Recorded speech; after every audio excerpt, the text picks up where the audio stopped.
Good afternoon, everyone. Thank you for joining us. My name is Lauren Watts. I'm the Director of Education at the American Rental Association. I'm going to introduce my friend Josh Nickell, who is a former rental company executive and is now working with ARA, the Peer Executive Group, and many other people in our industry. So before I let him introduce Bob and Lyn Turknett, our guests today, I just want to make you aware that this webinar is being recorded. It will be archived on Rental U after the conclusion of the webinar, and that you can stay tuned with all the updates coming from ARA on the ARA website. So without further ado, here is Josh and Bob and Lyn. Thank you so much for the introduction, Lauren. We're going to have a lot of the conversation today as a video conversation, but I do want to start with a couple slides. So I'm going to switch over to that here momentarily just to do the introductions and then talk about the leadership character model. So hopefully everybody can see my slides now. Thank you, everybody, for joining us today for a conversation on leading through a crisis. I'm very excited about our guests today. They're the people that I actually turn to in a crisis and for leadership advice. I've been working with the Turknett Leadership Group for many years now and contribute a lot of my success to the work that we have done together. I am not going to read all the way through all of their bios. They actually had like 3 or 4 page bios, and we condensed it down into this, and it's still quite a lot of information. We will provide the slides later on so that you can read through these at a later date. But in general, Bob is an executive leadership coach and licensed psychologist with over 30 years of consulting experience. He probably wouldn't say it, but he's really one of the founders of the executive coaching industry. He got into the industry because he saw the ability to impact a company from the top down. He impacted one leader, and it impacted all kinds of different lives and different communities from that perspective. I really like the duo of the two because Lyn comes at it from the other perspective. Her background is in sociology, and so she sees it as the organization as a living organism, and so she comes from the bottom up from the teams, and Bob comes from the top down when they're working with different groups. But Bob specializes with CEO consulting, executive team development, and individual development. He's worked with over 1,500 executives for more than 200 companies in a variety of different industries. Together, Bob and Lyn wrote the book, Decent People, Decent Company. It's one of the books that I've gifted most to others, and I really like it because it's a combination of real hard research and personal stories. So it's really accessible to everybody. Through that work, they created the Turknett Leadership.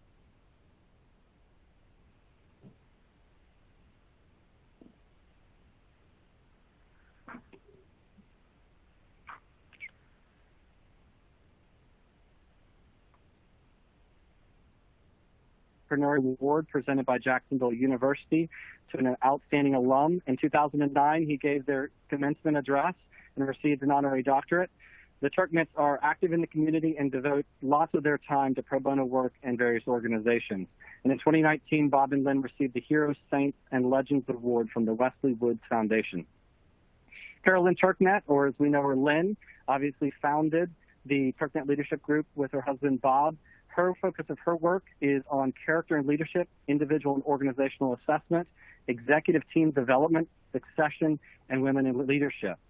Research interests include corporate culture and business outcomes in neuroscience and leadership. She obviously created the Turknett leadership model with her husband, wrote the book together, has a master's in sociology from the University of Georgia, go Dogs, and she is active in the community. In 2015, receiving the Woman of Purpose Award from the United Way, and then the Woman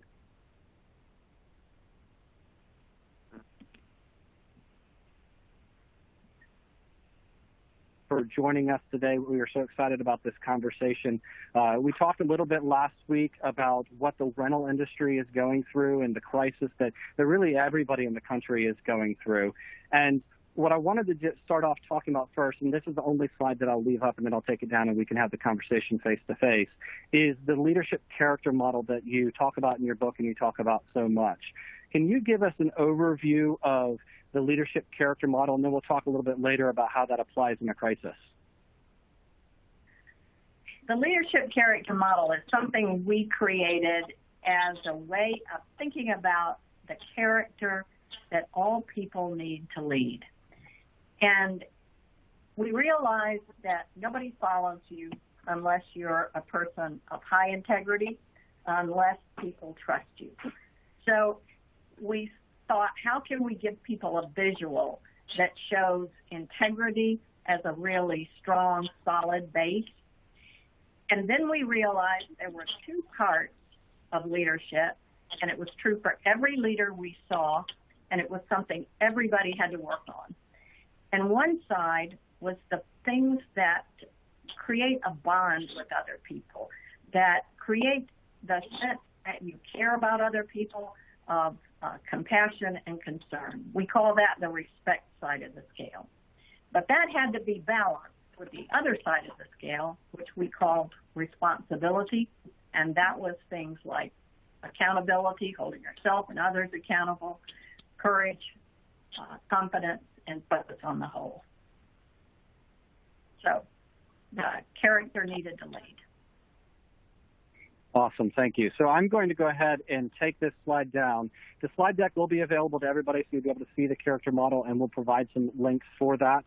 Let me go ahead and take this down. And as I'm taking this down, I want to make sure that everybody knows we will also be doing a live Q&A a little bit later in the conversation. So if you want to go ahead and start submitting your questions, I'll start reviewing those. We might pepper some in, but we'll certainly get to some at the end. And if there are some that we can't get to, then we may be able to get to them afterwards as well. So Lyn, taking that idea of leadership character that you just talked about and that balance, I wonder, in a crisis, does the balance change, or do some of those weights that you have on there become more important than others? How do you apply that same model in a situation like this? I'd say yes and no.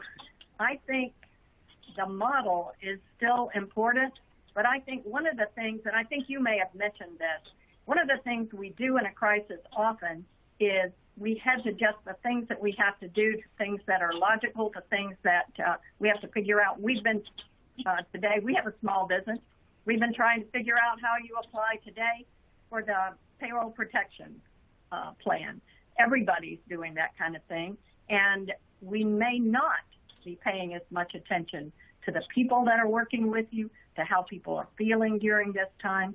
So I think one thing, we have to pay attention to our integrity and authenticity, because people want to feel a human connection, and we have to balance our concern with getting things done with compassion, because it is a tough time. So I'd say humility and empathy take center stage sometimes.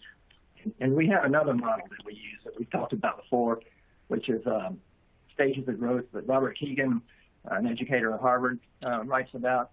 And the stages of growth, he has 5 stages, and different people create different stages, but this is just useful as a guide. And at the highest stage of growth, and we've converted to leadership levels, the research shows that humility, as Lyn said, and focus on the whole, which is on the responsibility side of our scale, are the two most critical for the very best leaders, the top leaders. And so I would say that because of the situation we're in a crisis like this, you certainly want whatever the characteristics are of the very best leaders. So those would be very, very important.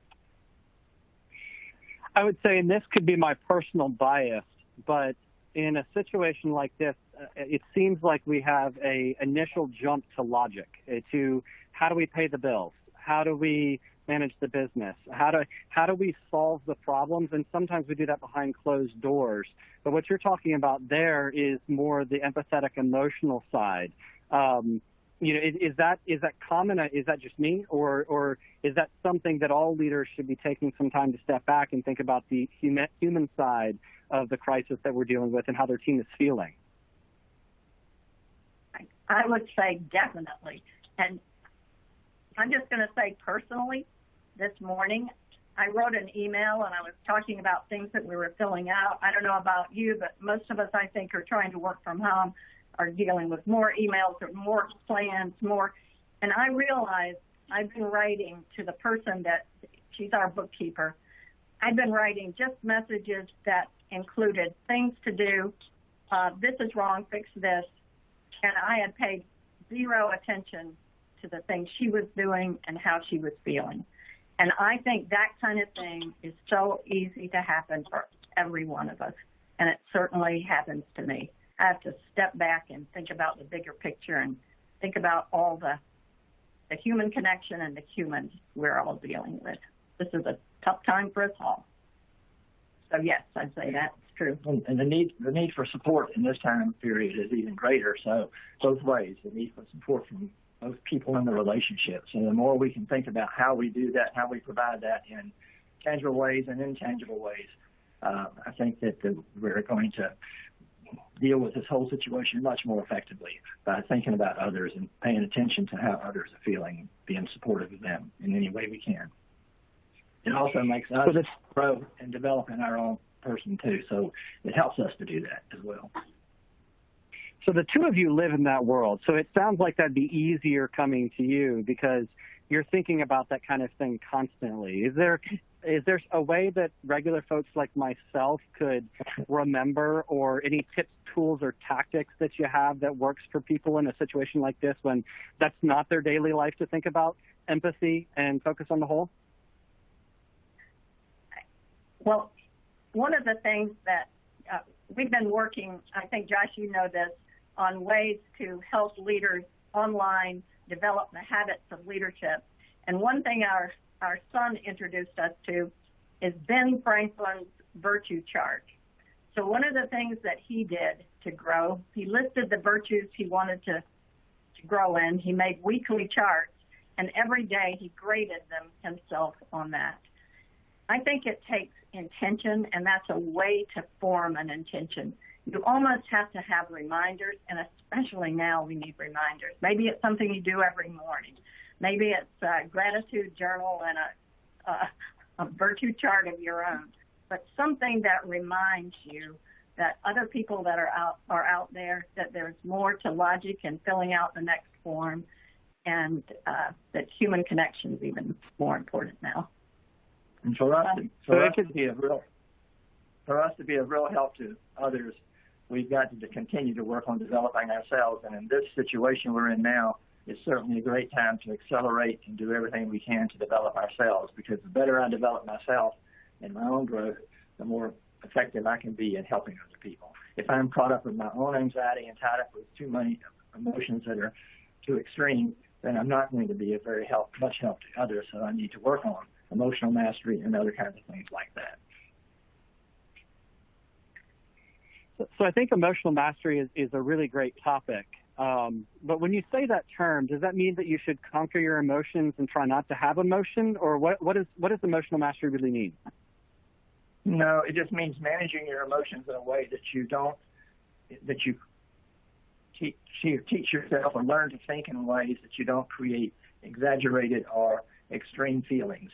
And so while it's normal and typical to feel certain feelings in any situation where there's reasons for being sad or anxious or whatever, it's carrying that to the extreme that it immobilizes us, it cripples us, and makes us less able to do the things that we need to do. So we need to use our brain, because the neocortex part of our brain, if it processes things like catastrophic thinking, this is horrible, I can't bear this, I can't stand it, process those kind of things, it sends a signal to my limbic system which says, react with all this excessive negative emotion. And now I'm caught up in a loop doing that, and I can't I'm not clear-headed, I'm not able to pay attention to what I really need to pay attention to solve problems, to help move things forward. So it's very important to focus on emotional mastery, but in a way that facilitates and supports what we're trying to do. But we're all human, we're all vulnerable, and we're all human, so we're certainly going to have those feelings and express those feelings. So as leaders especially, we need to be role models for how to manage a crisis with the kind of calmness that's needed. And the only way I'm going to do that is to be able to keep working on myself and get better at emotional mastery. Right, so that you're not just pretending to be calm, you're truly able to feel that sense of calm inside, hard as it is. Okay. Yeah. And so, when you say that, it sounds simple, but, this really is a crisis. This is a black swan event that nobody would expect, and it's a terrible situation. So how do you apply that same mindset of being calm and it's okay when really the world around us isn't okay. How do you deal with that? I wouldn't say it's okay, but I would say I want to do the best I can to train my brain to be able to stay calm so that I can use all of the resources of my brain to help solve the problems, whatever they are, because I still got to deal with them, no matter what it is that's in front of me. And I don't even know, what all is in front of us. But whatever it is, I want to be as well equipped mentally and emotionally as I can so that I'm a leader in helping to carry things forward and not just sort of someone who's adding to the problem, because I don't want to add to the problem. I want to be able to really help support solving the problem. And I may fail. I may not achieve that, but if my brain is focused on that as opposed to focused on catastrophizing and getting caught up in the panic and anxiety, now I'm doing myself a disservice without realizing it, certainly don't intend to, and I'm less able to be of help to anyone else, especially my family, friends, and workers in the company, the world, everybody. Okay.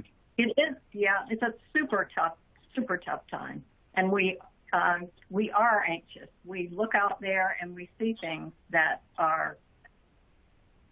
appear catastrophic. But what we want to do is calm that catastrophic thinking in ourselves.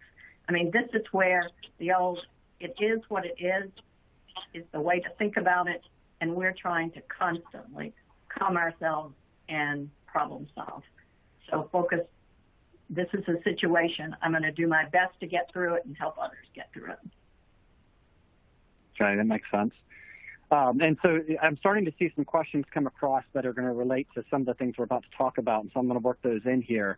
But when you're talking about calmness, in the book that you wrote, when you're referencing empathy, you talk about the power of resonance, the idea that people echo with emotions and catch the emotions that you're showing and sharing. So my gut reaction in a crisis as a leader like this is to shoulder all the burden, not try and let on that I don't have all the answers and act very confident and positive. But that's obviously not how I'm always feeling. I understand that I need to remain calm, but how do I share with my team that I need help too and take advantage of the collective intelligence of the team? It's so true, and this is not easy. One of the things I think that's really important, though, you're right, that people catch the emotion of the leader. Resonance is real. However, people catch real emotion. So if the leader is pretending to be positive, what's going to happen is the people around them are going to feel anxious because they're not going to catch a real feeling of we're in this together and I'm doing what I can and I need your help. If you've read Good to Great, Jim Collins, you know that story he tells. He calls it the Stockdale Paradox, from the guy who was in Admiral Stockdale, who was in Viet Cong prison camp for 7 years. And he says that the people, and he was a top-ranking person, so he was a leader. He said the key was being not an optimist and not a pessimist, but a realist. So you're honest with yourself, you're honest with other people, but you're choosing how you respond to the situation all the time. And there's nothing magic. It's hard work. Every one of us have to think about this and do the best we can every day. But it's a matter of noticing your emotions, being aware of those emotions, and monitoring that crazy little voice in your head and choosing how you will respond. When you use the word calmness a while ago, you said something about how do you remain calm and say it's okay. I wouldn't say it's okay. I would say it's an extremely difficult, terribly difficult situation we're in, but even more reason that we need to talk to ourselves in a way that creates calm instead of anxiety and panic. So it's certainly not okay. That would be unrealistic. So genuineness, authenticity is very, very important in any communication with any other person. Otherwise, you lose your credibility and you lose trust with that person. That's a good point. So there's a difference between calm realism and calm over positivity. And so what you really need is to be calm through reality with your team and with yourself and the people around you, not necessarily be the, oh, it's going to be okay, positive person, because it's going to be tough, but you can be calm through that. That's unrealistic. That's not true. That's not accurate. Right. You're right. It is. Okay. Everything, nobody can say everything's going to be okay. You don't want to use words like that because you don't have credibility to use words like that. You lose your credibility because you don't have the ability or power to know that's the case. And you can honestly say that you're worried, too. Right. This is a tough time for all of us. Are there any words that we might not think of that are words we should stay away from, like it's going to be okay, or words that we need to think about using more, like, I don't know, we're in this together, it's going to be tough? Are there things to stay away from and things to lean more on that you can think of? I would say one word that would be helpful to stay away from would be the word should. Because when we process the word should in our heads and our neocortex part of our brain, it's like a demand. And so once that demand is there, like, this shouldn't be, how can this be? He shouldn't treat me this way. They shouldn't do this to me. This situation shouldn't be the way it is. The more I use the should, the more I'm feeding that limbic system to overreact with that excessive negative emotion. So I really want to pitch out the word should and replace it with I wish, I prefer, I desire, I would like, and then that's going to create a very different kind of emotional reaction, one that now allows me to use my brain and resources for problem solving versus just using my brain to add that extreme and negative emotion that I am doing to myself without recognizing I'm doing that to myself. And certainly none of us would do that to ourselves if we recognize that we really are doing it. It's just that we're creatures of habit, and we've learned to do that, and we've learned to do it very, very well. And once we've learned to do something very well, it's a very difficult habit to change. So that's why the word should is a good word to the word should. And then metaphors, my world is caving in right now. I've got a big cloud over my head. Oh, my life is really a burden. All those metaphors like that create images in my neocortex and now send those same signals to the limbic system as if that's reality, as if all those things are really happening. Much better for me to state what actually is happening so that then I can react more. Still don't like it, still not happy about it, still not satisfied for sure, but at least I'm not going down into the depths of some extreme emotions that the other way of thinking will put me. That makes sense? So that's great. So don't say this shouldn't be happening or it's not fair or those types of things. But as business owners yourselves, so what are you telling yourself? What's your self-talk now? Well, the problem, so that you're not saying those things? Yeah, the problem with saying those things is it's like, I demand that reality be different than what reality is. Well, now you might demand it's not going to happen. So now what happens? Back to the neocortex, and your demand didn't get met, so it's not accomplished. So now the limbic system is just obligated to react with all this excessive negative emotion. And if we can look at it that way and step back and look at it that way, we can more easily do something with it because nobody wants to do that. Nobody wants to do that to themselves.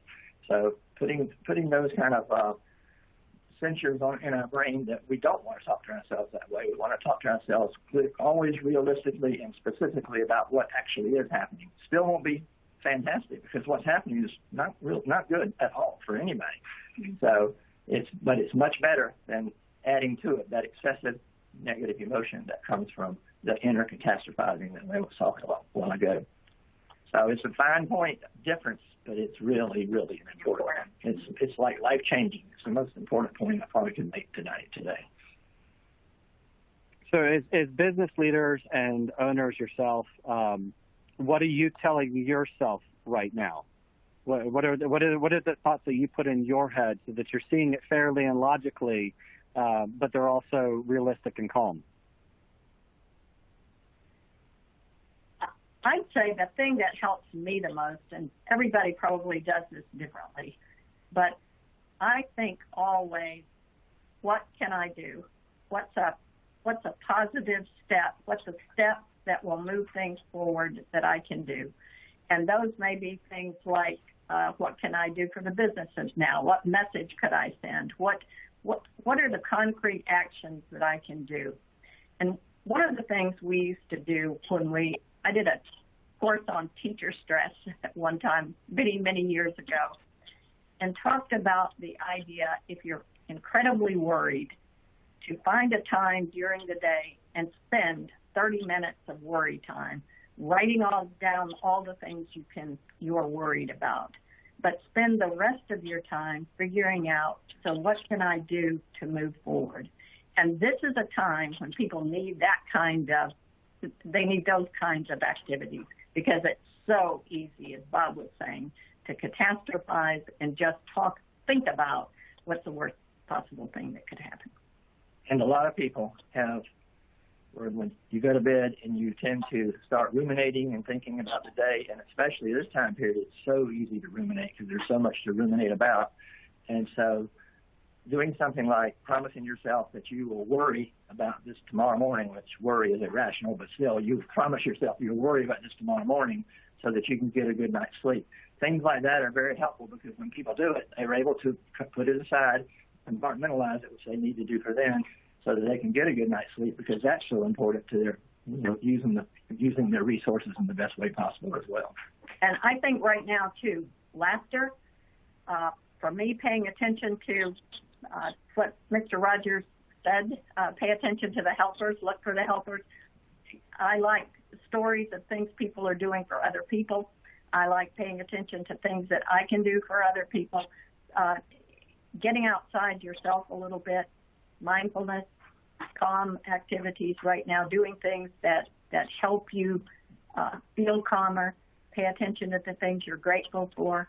Right here in Atlanta, it is a beautiful spring, and I am usually, if this weren't happening, I'd be staying at the office until very late in the day. So one thing I'm grateful for right now is that I'm home and seeing this, and staying in the present and enjoying the things that are possible to enjoy, I think, is extraordinarily important for every single person right now. Okay, that's great. And for us, we've learned to play pickleball. Pickleball, okay, great. In my driveway. In the driveway. So do you have it set up out in your driveway? Yes. Well, we just, all we have is the net, but it works. Bought a portable net and put it up. We play about a half hour in the evenings. We have not been past our driveway in 3 weeks. Right. And I'm sure many people are in that situation. Yep. Staying at home. So keep the great questions going. I'm going to continue to work those into the Q&A. Just type in the Q&A box, whatever your question is, and we'll be asking those of Bob and Lyn throughout, and then we'll do some follow-up as well at the end.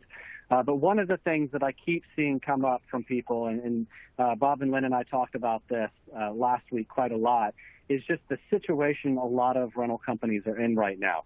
A lot of companies are cutting back on wages, cutting back on hours, and there's a lot of companies laying off large portions of their staff or all of their staff. How do you balance making those tough calls that cause a lot of pain for the team, sometimes people you've been working with for decades, with also being there and supporting them because they're like family? There is no easy answer to that, but to me, the leadership character model and the idea of balancing concern, people have been doing layoffs and figuring out how to do a layoff in a way that worked for decades now. We first saw it become a huge issue. People were trying to figure it out in the mid-90s. And we saw leaders who would do it with a very logical attitude. This is what we need to do. Here we are. We're going to take this many people. We've figured it out this way, and here we go. There would be so much animosity and backlash when that happened. There were other leaders who could do exactly the same thing in a very honest and compassionate way. I wish this didn't have to happen. I care about every one of you. I am hoping that things can change, or that the business will grow and we can do this in a different way, that the situation will change. And when that happened, people could leave and still have positive feelings about that company. They would come back if things changed and they could be rehired. That just happened over and over again. It's not easy to do, but that balance of compassion and candor is extraordinarily important in a time like this. And that's easy to say and hard to do. And leaders are always having to balance polarities, and that's another polarity. So it's trying to balance those polarities, keeping both things in your mind and in your head and trying to solve problems. It's more ambiguous and complicated and complex, but it's certainly the job of a leader to do that. So continuing down that line of having to make tough calls that involve people, I know one of the things that's happening right now is a lot of fear and panic, which can sometimes, as you said, start to catastrophize. But where do you draw the line between being real and honest with your team about where things are going or might be going and not just scaring them to death? For example, there's a chance we're going to have to furlough people. Do you hold that inside until you actually hit that line? Or when do you start those conversations, and how do you start those conversations? I think you try to be as transparent as possible all along and talk to everybody as if they're a partner with you and you're a partner with them, and we're in this together. And if you do it that way, they're going to be a whole lot more able to handle and deal with whatever it is they've got to handle and deal with than if you were trying to just hold it to the end and then tell them. I've worked doing one-on-one coaching for 30-something years. Whenever that happens, the person always feels really bad. They are so unhappy that they were treated that way, that they didn't even know what was happening. So honesty and being clear about what's happening and being able to give information or knowledge about any and everything you possibly can in an organization or a company is always the way to go. And there may be some things that are proprietary, something you can't talk about, but other than that, and even that you put on the table and say why. But I can't say that. Otherwise, transparency is by far going to pay off, both emotionally and in terms of the bottom line for companies and for organizations. But would you say too? Gain financially, but long term, yeah, always going to. Go ahead. Would you say too that oftentimes, especially in a crisis this crazy, that what the team thinks could be worst case scenario is often not as bad as you just saying we may have to furlough, we may have to lay some people off, because they're already thinking along those lines, aren't they? They already know all of that. Sure. Yes. You're right. Yeah. Yes. They're smart. Mm-hmm. So having been in a situation myself where I've had to lay people off, even doing it calmly and trying to keep that idea that, realism and empathy, it is incredibly emotionally demanding on the person that has to do that, especially, the leader that's having to make those tough calls. Is there anything that you can think of from a self-care for the leader themselves on how do you deal with that, unpack that when you go home at night? How do you relax after those types of things and then get back to where you're focused and ready for the next day? Those are very hard, and hopefully people have somebody else to talk to. You're right. You go home after something like that, it's very, very hard to get it off your mind. That's where I think things like practicing mindfulness, and one of the reasons all of us ought to be doing it even when times aren't hard, exercise, great diet, keeping gratitude journals, doing things that make you laugh, remembering pleasant experiences in your life, connecting to your children and people that you care about, all those things. Self-care is incredibly important because every leader is stressed right now. Mm-hmm. So I want to dive into that gratitude thing real quick because we actually had some questions around that, and I hear a lot about that recently. Are there some simple ways to do this? We've heard about a journal. Is that a good tool? Or what are some strategies to maybe start the day with gratitude or something like that can be impactful that somebody could start doing tomorrow? I think creating a habit around that is one of the best things you can do. You can do it at night. You can think, what am I grateful for today? You can do it in the morning. But I think nothing changes us like setting up a practice that we promise to ourselves we're going to keep. And there is so much evidence that thinking about things you're grateful for, I mean, I've been trying to really be disciplined about it in the last week or so, just because you can be grateful for the day you're having. There are all kinds of things that you can be grateful for. And writing that down, reminding yourself, is to me very calming and affirming, and I can feel myself be in a different place. But I think finding a time to do it and doing it regularly and checking yourself on it. Maybe you have an accountability partner you tell you're going to do it, but that makes a difference. So let's take a moment and talk about the unintended things that end up happening in tough times like this. And one of the examples that I'm seeing come up is somebody had to lay somebody off, and now they're really angry. And I don't know how the layoff was obviously handled, but people have strong emotions when things like this happen, even when you try and do it in a great way. And in this particular case, that person is causing trouble. What used to be a leader is causing trouble with other people in the organization that are still in the organization now. How do you handle when you've done your best and now you've got a lot of anger and fear that are coming back in your direction or your company's direction? That's a problem. That's a tough one too. Very tough. And that's why just the whole issue of how people get terminated or how people get separated from a company is so important in terms of the relationships that you develop with them so that they trust you and they feel like you have their best interests at heart.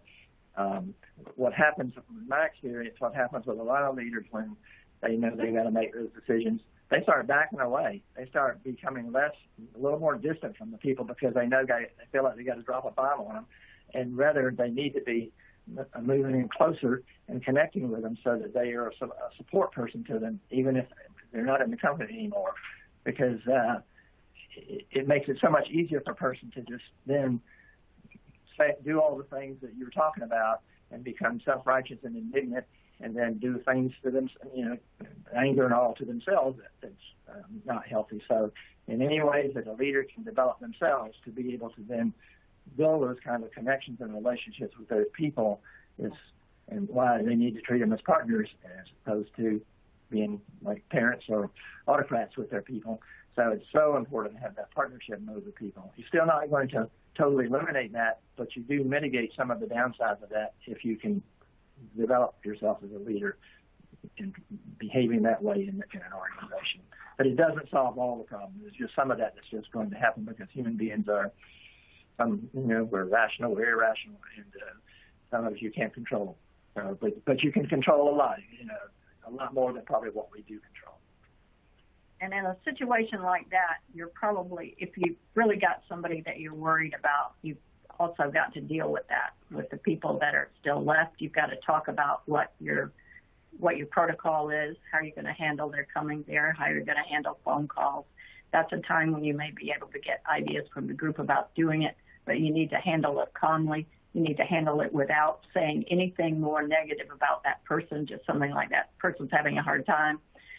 You're obviously thinking about all the things like most of us in running a business have had something like that, whether it's a relative of somebody or something like that. You have to figure out what are your options. And times that you have to contact authorities. You're just playing out all those kinds of things in your head, but still staying as rational and getting the rest of your team to work with you on how to realistically handle it. The other thing I think we've seen is, this might be a lesson for the future, but one of the things we have seen that more often happen when people are less careful about who they hire. And that can happen to anybody right now. It's a tough time, but still for the future, it's something to think about. Makes sense. And that's not easy. That's not easy because you don't always really know the person. Even if you do pre-hire assessments, you don't always know the person until they've been 6 months on the job, and then then you see things that, well, I didn't see this before, kind of thing. So it's not easy. Bob, you mentioned a parenting approach, or you used the word autocrat. And I think you're comparing that to more of a partnership approach, which seems like something you've been talking about a lot through, or alluding to a lot through a lot of your comments about making the team part of it. Can you talk more about the difference between the two and why partnership is probably even more important right now than the parental approach? Okay. Well, over the years ago, in the beginning of doing the work we were doing, I'd see a lot of top leaders who were autocratic, command and control, top down, and you go through the silo. You don't, this person reports this person, and nobody communicates across. You only go up and down the silo. And then it shifted to more of a benevolent autocrat, kind autocrat, because the autocratic style before that was fairly harsh and fairly demanding. So a more kind, more benevolent autocrat, but still what I would call parenting. More of a parenting style. So when somebody does something that you think's wrong, you slap their wrist, or you do something to let them know they misbehaved. They didn't do it right. They were incorrect in that. But you do it in a way that's a bit demeaning to the other person, and you don't think twice about it if your style is that. You just think that's part of your job and part of what you're doing. But the problem is, as you know, and as I know, the side effects of that and the ramifications of that are tremendous. I mean, you lose the heart of the person when that happens. And so instead of having a sense of equity and a sense of partnership, which is what the leadership character model espouse, you're operating from a superior-inferior position. The other person's going to feel that, and then they're going to react with. They'll still be probably obliging and compliant, but you've lost their heart. You've lost that person's extra effort. They're willing to do anything for you because you're an inspiring leader. You've lost that inspirational piece of your leadership when you do that. So I encourage everybody to create the partnership leadership style and only use their authority. The title's there, and everybody knows what their role is and what your role is. So you don't have to exert that. All you've got to do is just stick a pin in that balloon and create a sense of partnership so the person feels comfortable in talking with you, and it's something to along, feels comfortable coming to you. Because you can see if you slap somebody's wrist, they're not going to come to you because they're not going to want to tell you what's going on. So then you lose so much. But I mean, there's hundreds and hundreds of things that you can do that you lose by treating people that way. And people wouldn't do it except they've learned it and they think that it's the right way to be the boss or the right way to lead, but it's not. And even in a crisis or a situation where, this person may come in, and I've been working with them on this, and they'll come in and they'll say, well, this happened the other day, and, this was an exception to the rule. I had to come down on this person. I just had to do that. And they'll give me the story, and I'll say, well, that situation was one where you needed to do just the opposite. That you were always on the responsibility side of the scale, saying I got to come down on them, when what was needed was more respect.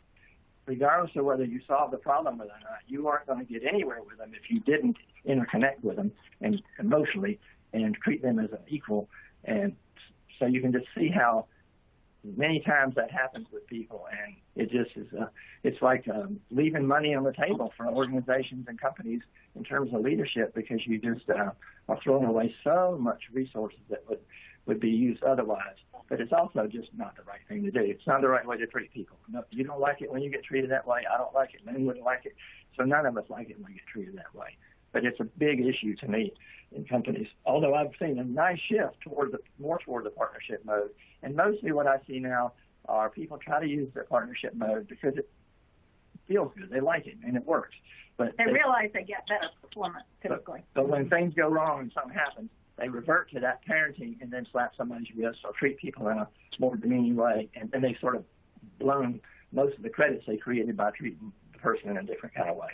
I just think that's an important thing for all of us to reflect on and think about, because it's so important in our relationships. I mean, really with everybody. But I'm talking right now in terms of an organization and a person who's a boss and has direct reports. But it's really important that we treat everybody in that equitable way. And in fact, we used to have on our leadership character model, the respect side of the scale was equity, and responsibility was on the right side of the scale. And we changed the word equity to respect, because people got the word equity confused with financial equity and other kinds of equity. So, and it turned out that respect was the right word and the best word to use. Anyway. But what we meant was that sense of partnership, common humanity. We're all in this together, and a sense of treating people like fellow important people. Yeah, so that actually plays into one of the questions that we're getting here now, which is about trust and respect as being a key thing in a time like this. But what if you're a new leader for the team and you just happen to get the team now? You don't have any of that respect and trust built. How do you do it in the midst of a crisis? Well, that's so much the reason why it's so important for us to focus on developing ourselves so that we create the kind of persona, the kind of person how to be, so that we are able to do that even in situations we come into new, that people just automatically they'll say, from the day one, I knew he was genuine. I knew he was authentic. I knew he meant what he said. I just trusted him. It's interesting how I do. And this other leader, I didn't feel that way about. So part of it's making sure we look at ourselves and look at what we need to do to keep developing ourselves so that we exude that with other people, so that we're primarily focused on them and what their concerns are, what their issues are, and what's going on in their life. But we often get self-focused because now we got a new job and we're focused on that. But if we focus on the other persons, we're more likely then to come across in that more genuine, authentic way. I think right now, any new leader, and maybe this is true in spades right now, the first thing they need to focus on probably is learning and listening.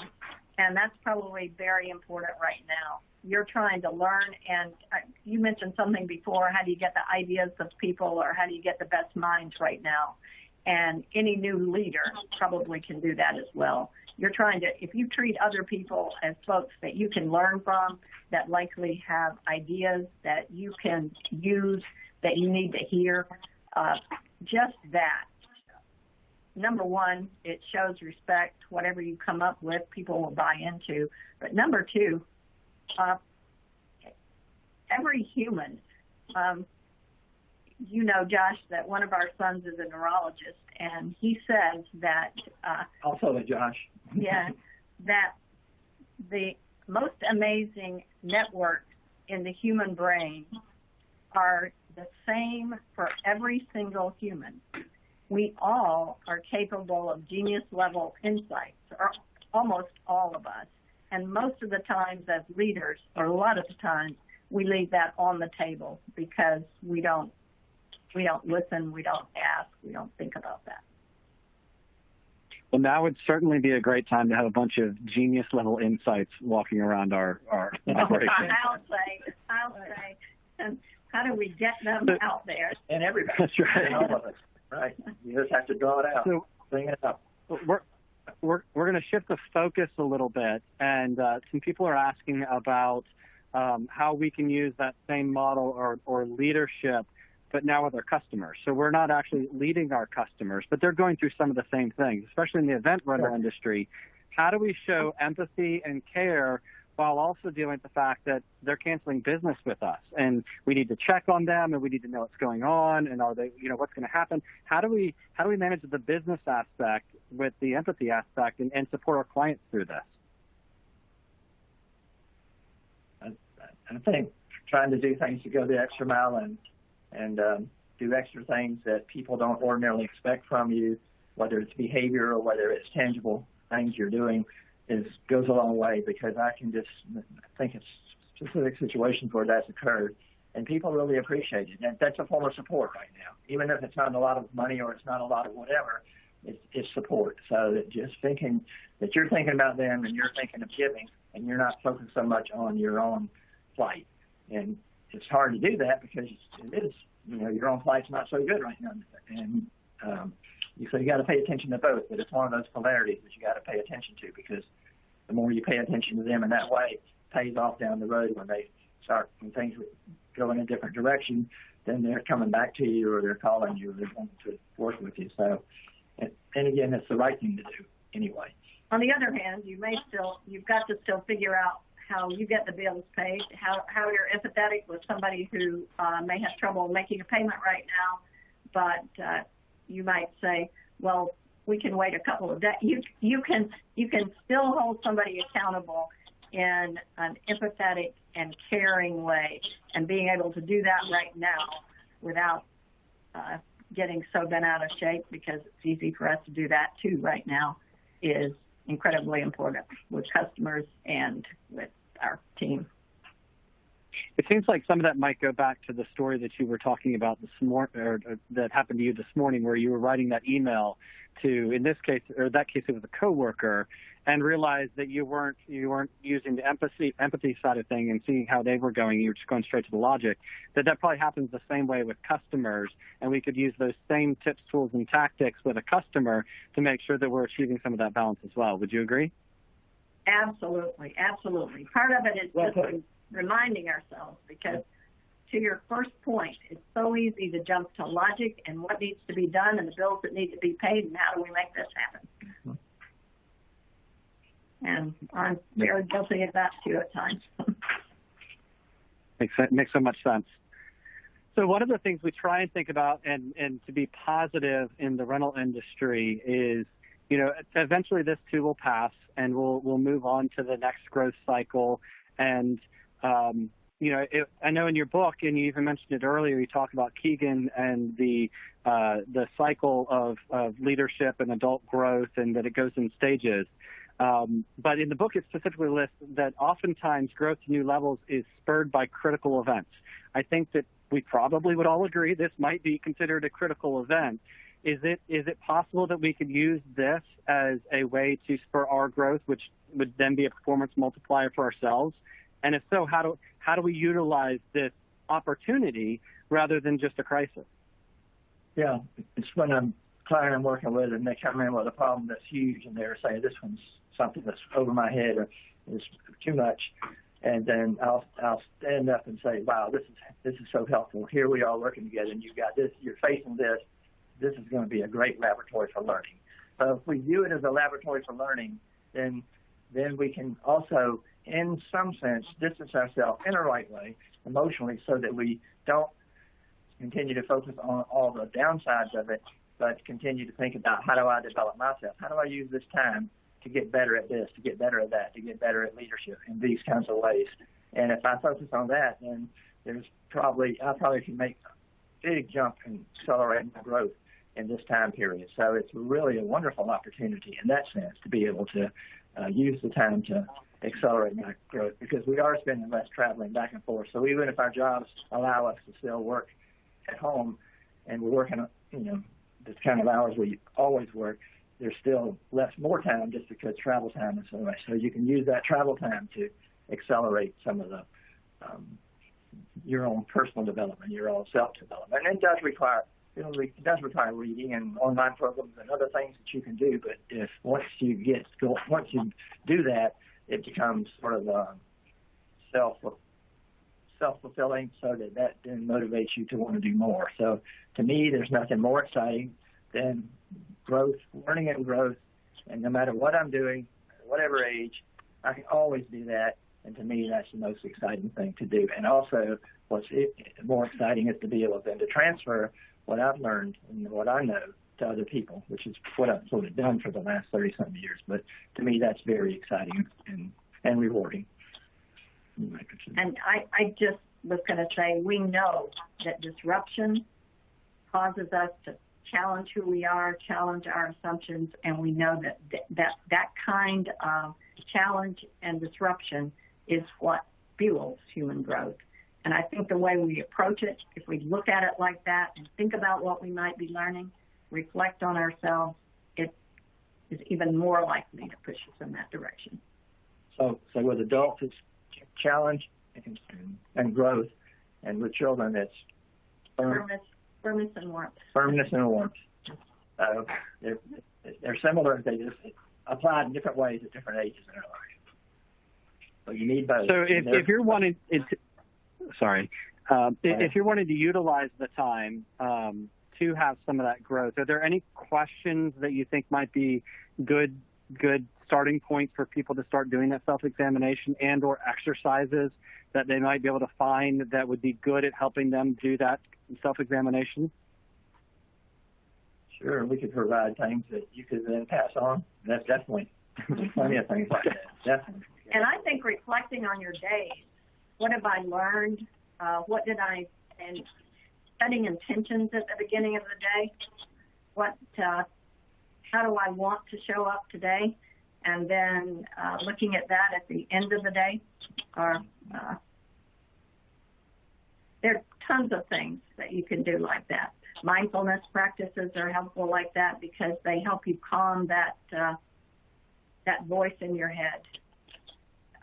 There's a book, some people may have read it, The Untethered Soul, and there's a lot in that helps people learn to, one of the ways we grow is being able to step away from ourselves and reflect on who we are and see ourselves almost from a third person point of view. And mindfulness practices, reading books like that, thinking about our intentions and reflecting on them all help us to do that kind of thing, to get outside of just the frantic nature of every moment and thinking about who we want to be and how we're doing it best. I think also what's important is to be able to get feedback. Like in our work, we do assessments, personality assessments for leadership, 360 assessments where people are evaluated by everyone around them. We don't do it for performance, but we do it for helping them with growth. So it's just between us and them, helping them to use that for growth. But that's feedback, and creating a feedback-rich environment is the best way anybody can grow. And so if you don't do it through the assessments we're talking about, you can at least ask, and you can get other people to give you feedback. And the best person to get it from would be your spouse, but most people don't want to do that. You know? But anyway, I think figuring out ways to get feedback from people who you trust and who you feel comfortable with would be really helpful, because then you have specifics that you know that you might not be aware of, but they see in you that if you did this and this, and you change this mindset, if you change this way of thinking about it, you would probably go a long way to accomplishing your goals. But so a lot of people need that extra feedback from others that they don't ordinarily get. So unfortunately, a lot of people go through life with very little feedback. And if you don't talk to your spouse about it, and if you don't talk to your spouse about these things, then you probably don't going to get any feedback, because most times internally, people are not willing to give that feedback. I heard a good suggestion the other day.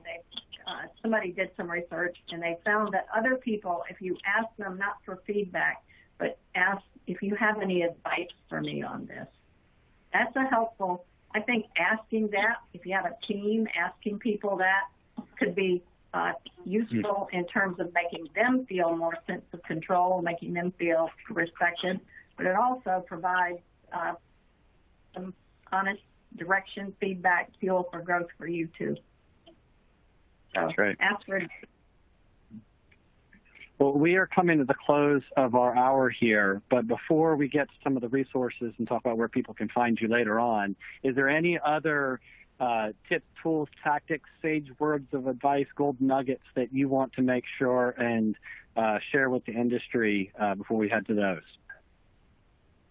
I was thinking this morning about, or I waked up thinking about something, and I thought a quote that probably relates to what I've been talking about is, if you don't take charge and be the master of your own emotions, someone or something else will.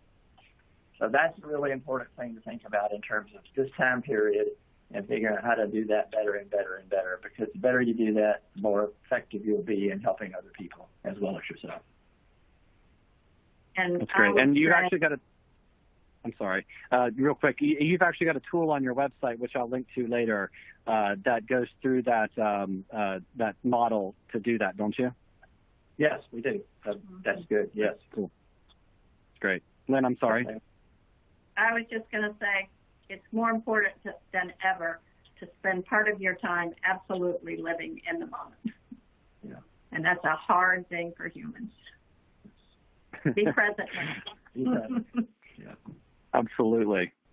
All right. So, well, thank you, Bob and Lyn. I'm going to transition to the slide that's going to tell people where to get to you guys and find out more information. But while I'm doing that, why don't you go ahead and tell them, some of the tools that you offer, maybe where they can find you. I know somebody was asking for the title of the book again. Anything that you guys are working on that might be beneficial to the industry here.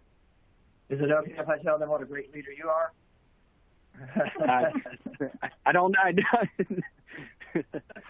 Go ahead. You can answer. The title of the book, I think that's going to be on the slide, is Decent People, Decent Company.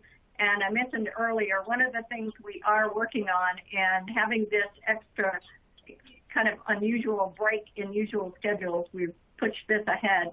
We're working on an online introductory course for leadership character that would be for almost anybody, and we're hoping that will be up and ready very soon. People who are on this, we are opening up the initial part for beta testing that will be at much reduced rate. So send us encouragement for finishing that and getting it done. I have lots on my to-do list, and so do other people. That's great. So I've got the slide up here. You guys won't be able to click on the link because it's a webinar right now, but once you get the slides, they're all clickable links.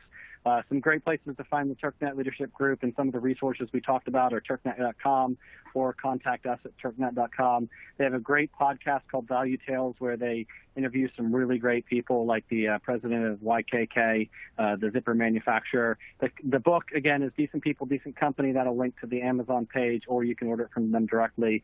And then I've also got a direct link to the leadership character model that we discussed today. Thanks again to the ARA for helping host this and help putting this together. We really appreciate it and everything that they're doing. Make sure you keep tabs on the ARA Coronavirus Discussion Group, as well as the upcoming webinars, which we'll have links to. And then anybody who missed this that you think should be seeing it, we'll have an archived version of this as well. So thank you, everybody, for your time today. Thank you, Bob and Lyn. I thoroughly enjoyed it and appreciate your input with everybody. Thank you. And thank you, Josh and Lauren and ARA. Thank you very much. It was fun. Thanks. Thanks. Bye. Bye. Bye.